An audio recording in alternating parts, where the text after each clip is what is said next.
Hello, kamusta po? Share ko lang po kung paano ko po ginagawa yung mga AI photos ko. For example po, this photo and this photo po. Sa paggawa po natin, may kailangan lang po natin ng picture niyo po na gusto niyong gamitin, prompt, and AI app or AI site po na nag-generate po ng images. Ano po ba yung prompt? Yung prompt po ay yung instruction po na kailangan na natin ilagay sa AI app para po mai-edit po yung ating picture.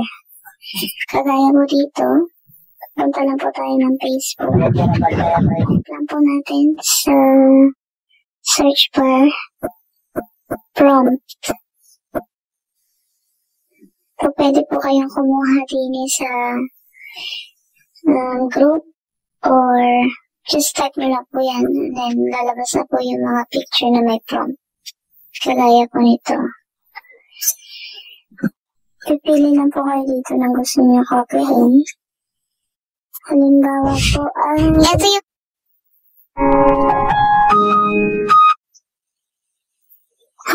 po ay this prompt. May instruction din po siya dyan. Pinutin nyo lang po yung picture niya. Kadalasan po nilalagay nila yung prompt sa caption or sa comment section po. Kagaya po nito. Ito po ang tawag po dito ay prompt. Yan po yung kailangan natin kasi yan po ay instruction. Kakopy lang po natin. Tapos labas po tayo.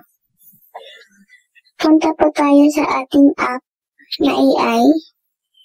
So, ang gagamitin ko po dito ay Gemini dahil mas gusto ko po siya mag-create ng image. Pagdating po dito sa Gemini, click nyo lang po yung create image. Paste nyo po yung inyong prompt na kinapi kanina. Tapos add nyo po yung picture nyo po or selfie. Dito po sa plus.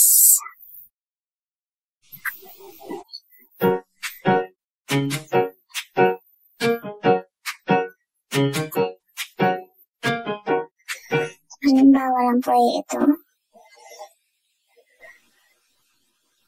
Tapos click nyo lang po itong generate. Ito pong icon na triangle. And then, wait lang po natin mag-generate dito po sa baba.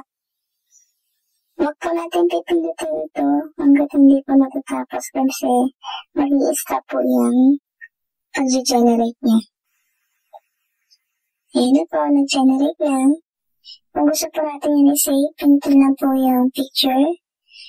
Dito po sa taas, sa right side, meron po diyang arrow. Ibig sabihin po ay download. Click lang po yan. Pag lumabas na po yan ay downloaded na po yan. Or, tap and hold yung picture and then save. Ano lang po siya, pwede po kayong bumalik at pumili pa po ng ibang prompt. Pwede rin pong kayang gumawa ng prompt niyo po. Kung ano pong gusto nyong edit, sasabihin nyo lang po doon sa AI. Ito pong prompt, pag hindi po kayo ang gumawa, hindi po siya pwede i-distribute. Kasi yung creator lang po ang pwede, may copyright po siya.